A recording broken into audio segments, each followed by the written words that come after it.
নামটা আমার চেনা চেনা মনে হচ্ছে, কোথায় যেন শুনেছি আমি, কিন্তু মনে করতে পারছি না। হ্যাঁ, মনে পড়েছে, এইটা আমার বোনের হবু বর mister Rohan Chowdhury, Chowdhury group of ইন্ডাস্ট্রির ভাবি উত্তরস্বরী। ও কি করে এইসবের পেছনে আছে? তাহলে তো যে করেই হোক বিয়েটা আটকাতে হবে আমার। দেত্তেরি, কি সব আবল তাবল ভাবছি আমি। এখানে তো আরসি এর পূর্ণরূপ আছে, তার মানে তো এই নয় যে সেই কালপেট, আর সে তো চৌধুরী গ্রুপের আপকামিং এমডি। তাহলে প্রিমিয়াম ইন্ডাস্ট্রি এবং তার আড়ালে আরসি চক্র পরিচালনা সব কি সম্ভব? হতেও পারে, আবার নাও হতে পারে, তবে সন্দেহের তালিকা থেকে বাদ দেওয়া যাবে না। আয়াস এবং রাতুলের উপর দায়িত্ব দিয়ে দিলাম। এখানে যাদের যাদের সন্দেহ হচ্ছে প্রত্যেকের পুরো ডিটেলস আমার চাই। সবার উপর নজর রাখার কড়া নির্দেশ জারি করে দিলাম। নীরবকে দেওয়া হলো সবার বায়োডাটা চেক করার দায়িত্ব, আর অগ্নি আমার সাথে থাকবে, যে কোনো সময় ডাকলে যেন পাই। সবাই সবার কাজ বুঝে নিয়ে কাজে লেগে পড়লো। ওদেরকে কাজ বুঝিয়ে দিতে দিতে খেয়াল করলাম অনেক বেলা হয়ে গেছে, তাই উঠে অফিসের জন্য তৈরি হয়ে বেরিয়ে পড়লাম। যেহেতু ম্যানেজার দায়িত্বে নেই, তাই ওদের 4 জনকে ছুটি দিয়ে দিলাম, ওরা ওদের কাজ করবে। আমি অফিসে নিজের ডেস্কে বসে কাজ করছি, তখনই কেউ নক করলো। আমি বললাম কামিং। ওয়ার্ড বয় কফি নিয়ে এসেছে, কফিটা দিয়ে চলে যাচ্ছিল, কিন্তু আমার ওর মুখ দেখে সন্দেহ হলো। ও কিছু একটা বলতে চায়, তবে ভয় পাচ্ছে, তাই বলছে না। আমি বললাম দাঁড়াও। ওয়ার্ড বয় বলল আগে স্যার, আপনার কিছু লাগবে? আমি বললাম না, আমার কিছু লাগবে না, তবে তুমি কি বলতে চাও তা আমায় বলো। সে বলল কই স্যার, আমি তো কিছু বলতে চাই না। আমি বললাম দেখো, তোমার চোখ মুখ স্পষ্ট বলছে তুমি কিছু বলতে চাও। ভয় পাওয়ার কিছু নেই, তুমি নির্ভয়ে বলো, আমি কাউকে তোমার ব্যাপারে কিছু বলবো না, প্রমিস। মনে হয় আমার কথাগুলো শুনে সে কিছুটা স্বস্তি পেয়েছে। সে বলল স্যার, সত্যি আপনি কাউরে কইবেন না তো?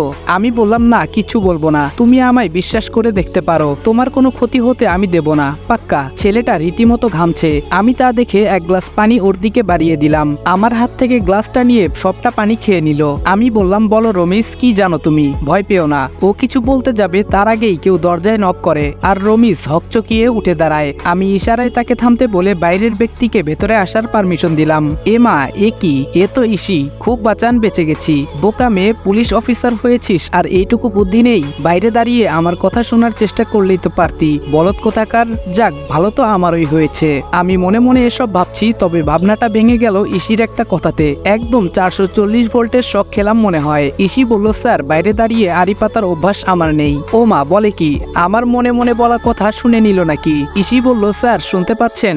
আমি বললাম হ্যাঁ শুনছি, বলুন আপনি কি বলতে চান। ইসি বলল আমার 2 দিন ছুটি চাই। আমি বললাম মানে? 2 দিন হয়নি জয়েন করেছেন আর এখনই 2 দিন ছুটি চাইছেন? এটা কি মগের মুল্লুক নাকি? কি ভেবেছেনটা কি? হ্যাঁ, আপনার মতো বাকিরা ছুটি চাইলে তখন কি করব? অফিসের কাজ কে করবে? এক নিঃশ্বাসে কথাগুলো বলে ফেললাম। ইসির দিকে তাকিয়ে বুঝতে পারলাম ভালোই রাগ হচ্ছে ওর, তবে কাজের স্বার্থে রাগটা কন্ট্রোল করার বৃথা চেষ্টা চালিয়ে যাচ্ছে। ইসি বলল দেখুন স্যার, ছুটিটা আমার খুব দরকার। আমি বললাম এখন কোনো ছুটি হবে না, আগে বস ফিরুক, ওনার থেকে চেয়ে ছুটি নিয়ে নেবেন। রাগে কটমট করতে করতে রুম থেকে বেরিয়ে যাচ্ছে। উফ, দেখতে সেই লাগছে রাগী লোকটা। ইচ্ছে ছিল আরো কিছুক্ষণ দেখার, কিন্তু তার আগেই বেরিয়ে গেল। যাওয়ার সময় আমার রুমের দরজা অনেক জোরে ধাক্কা দিয়ে লাগিয়ে গেছে, আর একটু হলেই ভেঙে যেত। তখন কে জরিমানা দিত? নিজেই বিড়বিড় করে বললাম এসব। এতক্ষণে রমিজ চলে গেছে, এখন ওকে ডেকে কথাটা শোনা দরকার, তাই ডেকে পাঠালাম। তবে রমিজ আসার আগেই আমার ফোনে একটা কল চলে আসে, এজন্য আমাকে বেরিয়ে পড়তে হয়। আমি বললাম হ্যাঁ অগ্নি বলো। অগ্নি বলল স্যার দেখুন এগুলো কি। আমি একটু এগিয়ে গিয়ে বক্স ভর্তি মালগুলো দেখে নিলাম। ও মাই গড, এতগুলো ড্রাগস! দেখে মনে হচ্ছে ড্রাগসগুলো কিছুক্ষণের মধ্যেই এখানে এনে রাখা হয়েছে। ঠিক তাই, কিছুক্ষণ আগের ঘটনা। ম্যানেজারের কেবিনে ল্যান্ডলাইনে ফোন এসেছিল, যেটা আমি ধরেছিলাম। আমি বললাম হ্যালো। অপর পাশ থেকে বলল আজকে 2 প্যাক স্পেশাল মাল গেছে, রিসিভ হয়ে গেলে কনফার্ম করে দিও। আমি বললাম ওকে। কথা শুনে বুঝতে পারলাম বেচারা জানে না ম্যানেজার ছুটিতে আছে। যাক, এতে আমার ভালোই হলো। ফোনটা কেটে দিয়ে ভাবতে লাগলাম মাল কোথায় পৌঁছানোর কথা বলল। একটু ভাবতেই মনে পড়ে গেল আমরা আগেই দেখেছি সেই জায়গাটা, আর তাই অগ্নিকে ফোন করে ইনফর্ম করে দেই সবটা, এবং সে আমার কথা মতো ওইখানে চলে যায়। এদিকে আমি নীরবকে ফোন দিয়ে ওকে অন্য একটা কাজ দিলাম। আমি বললাম হ্যালো। নীরব বলল হ্যালো স্যার। আমি বললাম হ্যাঁ নীরব, শোনো, আমাদের ম্যানেজারের ল্যান্ডলাইনে এখন যে ফোনটা এসেছে এটা ট্র্যাক করে দেখো কি পাওয়া যায়। নীরব বলল ওকে স্যার। নীরবের ফোনটা কাটার পর রমিজ রুমে কফি নিয়ে প্রবেশ করে। এর মাঝখানে বাকিটা তো আপনাদের জানাই আছে। এখন আমরা সেই বন্ধ স্কুলের ভেতর আছি। আমার আর অগ্নির কথার মাঝখানে ফোন এলো। নীরব অপর সাইড থেকে একটা কথা বলল। আমি বললাম ওহ আচ্ছা, ঠিক আছে, তুমি তোমার কাজ করো, বলেই ফোনটা কেটে দিলাম। অগ্নি বলল কি বলল স্যার? আমি বললাম নম্বরটা প্রাইভেট আর ট্র্যাক করা যাচ্ছে না। অগ্নি বলল খুব চালাক। আমি বললাম এত বড় কারবারি যারা হরহামেশা লোকচক্ষুর আড়ালে করছে তাদের কাছে এটা তো অতি সামান্য। অগ্নি বলল তা ঠিকই স্যার, অফিসার। কথা বলতে বলতে আমি দেখলাম একটা লোক আমাদের দিকে তাক করে গুলি ছুড়তে লাগলো, তবে অগ্নি উল্টো পজিশনে ছিল তাই দেখেনি। ব্যাপারটা টের পেয়ে আমি ঝড়ের বেগে অগ্নিকে সরিয়ে দিয়ে নিজেরা সেফ হয়ে নিলাম। অগ্নি চাইছিল শুট করার জন্য, কিন্তু না, আমি বাধা দেই, কারণ এখানে গন্ডগোল করতে গেলে যে কেউ আমাদের চিনে ফেলতে পারে। এতক্ষণে চিনতে পারার কথা না, কারণ জায়গাটা বেশ ছিপছিপে অন্ধকার আর আমাদের মুখে মাস্ক ছিল। খুব সাবধানে ওইখান থেকে বেরিয়ে এলাম। আমি বললাম, অগ্নি তুমি বাসায় চলে যাও, রেস্ট দরকার তোমার। সে যেতে চায়নি, আমি জোর করেই পাঠালাম, এই বলে যে কোনো সময় প্রয়োজন পড়লে ডেকে নিব। ব্যাপারটা আমারই কেমন যেন ঘোলাটে লাগছে। লোকগুলো কোথায় থেকে এলো আর আমাদের আক্রমণ করে বসলো কেন?